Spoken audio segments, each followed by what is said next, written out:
Good morning বন্ধুরা, রাতে রাতে আজকে মঙ্গলবার বেরিয়ে পড়লাম অফিসের জন্য। বাস থেকে নেমে হাঁটছি ট্রেন ধরার জন্য। বাস থেকে নেমে প্রায় 10 মিনিটের মতো হাঁটতে হয়। তো প্রচণ্ড গরম হচ্ছিলো, কষ্ট হচ্ছিলো। অবশেষে স্টেশনে পৌঁছালাম আর লাইন দিলাম। আর প্রতিদিনই আমি টিকিট কাটি, কারণ কখনো ট্রেন দিয়ে যাই, কখনো বাস দিয়ে যাই, সেই জন্য অবশেষে টিকিট কেটে ট্রেনে উঠলাম।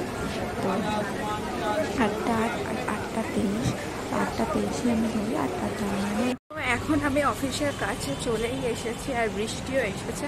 আজকে তো সকাল থেকেই আকাশটা মেঘলা ছিল, তো বৃষ্টি এখন পড়ছে, খুব জোরে না, ফোঁটা ফোঁটা পড়ছে। তো যদি বৃষ্টি হয় ভালোই হবে, গরমটা কিছুক্ষণের জন্য হলেও কমবে। তো অফিসে ঢুকবো। তো চলো টাটা, আবার দেখা হবে অফিসের পর।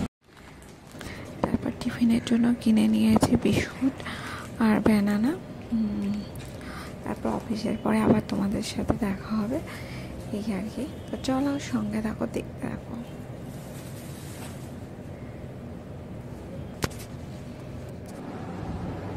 দুপুরের লাঞ্চ আলু সিদ্ধ, ঘি, ভাত।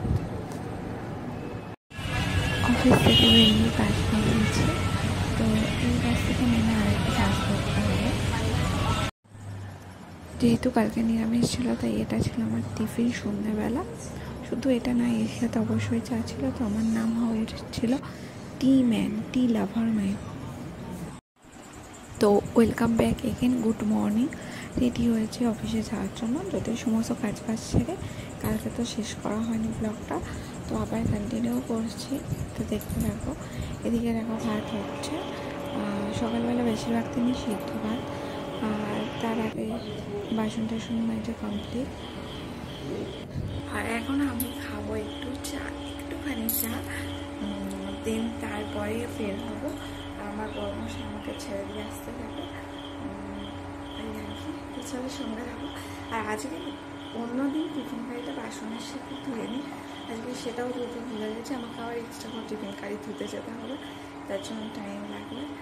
তো শ্যাম্পু দিয়েছি আজকে, চুলটা ভীষণ পরিমাণে খারাপ অবস্থা হয়েছিল, তার কারণেই শ্যাম্পু দিতে হয়েছে। ফাইনালি অফিসে পৌঁছে গেছি আর ব্লগটা শেষও করে দিচ্ছি। সবাই ভালো থেকো, টাটা।